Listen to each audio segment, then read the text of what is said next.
और चलिए आगे बढ़ेंगे। आपको जानकारी दें कि मुख्यमंत्री भजनलाल शर्मा की कैबिनेट मीटिंग में कई महत्वपूर्ण फैसले लिए हैं और मंत्रिमंडल की इस बैठक में 9 नीतियों को मंजूरी मिली है।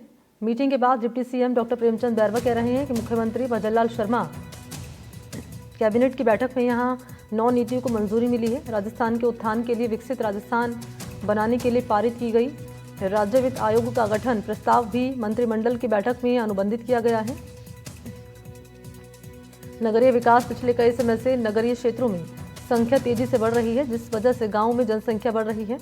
9 नई नीतियों में राजस्थान एमएसएमई नीति है 2024, राजस्थान निर्यात संवर्धन उत्पादन नीति है, राजस्थान एक जिला एक उत्पादन नीति जैसी मुख्य नीतियों को भी शामिल किया गया है।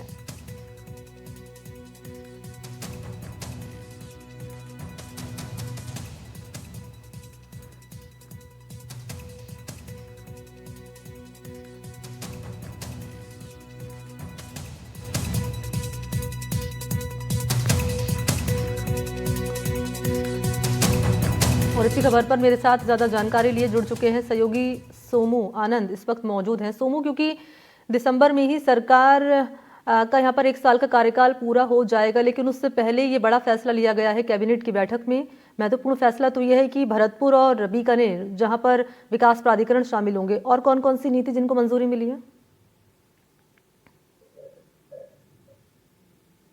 बिल्कुल, देखिए कई महत्वपूर्ण फैसले हुए हैं और खास तौर में 9 नई नीतियों को जो सरकार ने मंजूरी दी है, जिसमें पर्यटन से लेकर के एमएसएमई तक की नीति शामिल है। इसके जरिए सरकार की कोशिश रोजगार के अवसर बढ़ाने की है, जो नए निवेशक हैं उनको आमंत्रित करने की है और साथ ही साथ जो राजस्थान में उद्योग लगाने वाले लोग हैं उनको निर्यात के लिए बेहतर सुविधाएं मुहैया कराने की है, बेहतर अवसर मुहैया कराने की हैं। यानी कि सरकार ने एक तरह से देखे तो खास तौर पे जो रोजगार प्रदाता हैं उनको बेहतर सुविधा, बेहतर माहौल उपलब्ध कराने के लिए ये सभी नीतियां बनाई हैं। और देखिए, पर्यटन राजस्थान के लिए एक इकोनॉमी का सबसे बड़ा आधार है और उसको लेकर के जब नई नीति बनी है उसमें साफ तौर पर स्पष्ट किया गया है कि 100 करोड़ से अधिक रुपए का अगर इन्वेस्टमेंट आता है तो सरकार जो है राजकीय भूमि उपलब्ध कराएगी।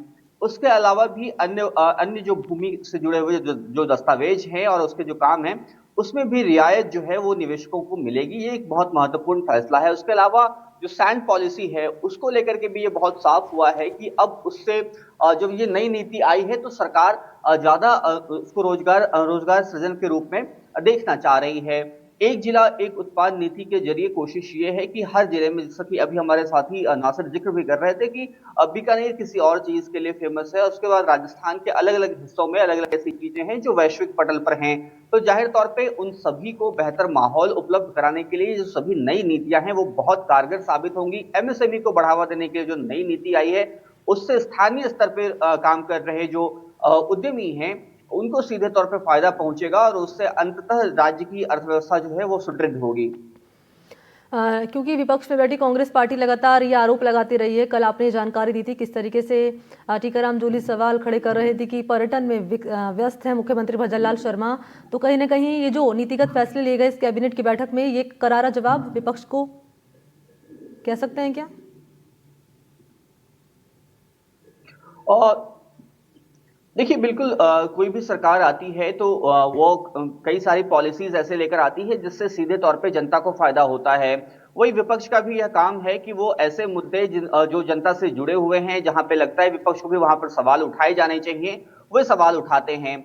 तो निश्चित रूप से सरकार जो ये नई नीतियां लेकर आई हैं, जब इसको एग्जीक्यूट किया जाएगा तब इसका कितना सीधा फायदा मिल पाता है यह देखने वाली बात होगी। लेकिन इतना जरूर है कि अभी फिलहाल जो तस्वीर दिख रही है उससे ये साफ है कि इन नई नीतियों से राजस्थान के लोगों को सीधे तौर पर फायदा होता हुआ दिखाई दे रहा है। ठीक है, बहुत शुक्रिया आपका सोमू तमाम जानकारी इस खबर पर साझा करने के लिए। तो 9 महत्वपूर्ण नीतियां जिनको मिली है मंजूरी इस कैबिनेट की बैठक में, और राजस्थान के विकास को पंख लगाने के लिए महत्वपूर्ण बैठक, और बैठक में लिए गए ये महत्वपूर्ण फैसले। और चलिए आगे बढ़ेंगे, आपको जानकारी